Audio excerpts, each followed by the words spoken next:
महाराष्ट्रातील लाखो बहिणी वाट पाहत आहे पुढच्या हप्त्याची आणि महाराष्ट्र सरकारने आजच एक नवीन निर्णय घेतला आहे. हा निर्णय तुमच्या पैशांवर थेट परिणाम करणार आहे.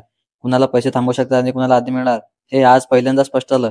पूर्ण माहिती ऐकण्यासाठी व्हिडिओ शेवटपर्यंत पहा. नमस्कार मंडळी, तुमचं स्वागत आहे आपल्या युट्यूब चॅनलमध्ये. आज आपण बोलणार आहोत लाडकी बहीण योजनेचा पुढचा हप्ता कधी येणार, का उशिरा होतोय आणि सरकारनं आज कोणती चाल खेळली यावर. आज सरकारकडून रिपोर्ट आलाय की अनेक जिल्ह्यात डेटा मिसमॅच झाल्यामुळे पुढचा हप्ता प्रोसेस थोडा स्लो झाल्याची माहिती समोर आली. पण इथे महत्त्वाचं म्हणजे सरकारने डेटा 3च गट बनवलेला आहे. सर्व डायरेक्ट व्हेरिफाईड पहिल्यांदा 2 पैसे मिळणार. येलो लिस्टमध्ये काही माहिती तपासण्यामध्ये 2 ते 3 दिवस डिले.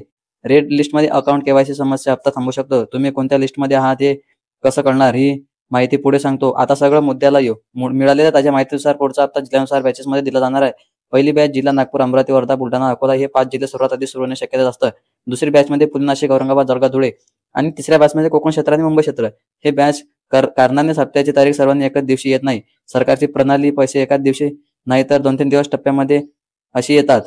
आता माहिती घेणार आहोत की लाडकी बहिणींचा प्रश्न असा असतो की हप्ता येण्यासाठी उशीर का होतो. याची प्रमुख 3 कारणे असतात. अकाउंट लिंकिंग अपडेट नसेल, बँक सर्व्हर डिले, विशेषतः ग्रामीण भागात, डेटा व्हेरिफिकेशन करेक्शन, नाव आधार मिसमॅच. सरकारने अधिकारी सांगितले आहे की यावेळेस डाटा करेक्शनचा प्रमाण जास्त आहे, म्हणूनच काहींना 2-4 दिवस उशीर होऊ शकतो. आता तुम्हाला सर्वात महत्त्वाचा प्रश्न, माझा हप्ता कधी येणार, हे समजण्यासाठी 3 गोष्टी तपासा. बँक SMS येतो का, महिला अधिकारी अपडेट देतात का, मागचा हप्ता वेळेवर आला काय. जर तुमचा मागचा हप्ता वेळेवर आला नसेल तर ग्रीन लिस्टमध्ये आहात, पैसे सर्वात आधी. जर मागच्या वेळेवर उशिरा झाला असेल तर येलो लिस्टमध्ये, म्हणजे थोडा तुमचा डेटा डिले होण्याची शक्यता जास्त आहे.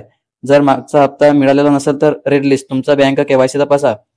आणि सरकार स्पष्ट सांगितलं आहे की हप्ता रोखण्याचा कोणताही निर्णय नाही, फक्त व्हेरिफिकेशन प्रोसेस फास्ट करण्यासाठी डिस्ट्रिक्टचा वॉर रूम टीम बनवण्याचा आदेश दिला आहे. याचा अर्थ पुढचा हप्ता येणार निश्चित आहे, पण सर्वांना एकच दिवशी तर बॅच विषय होईल.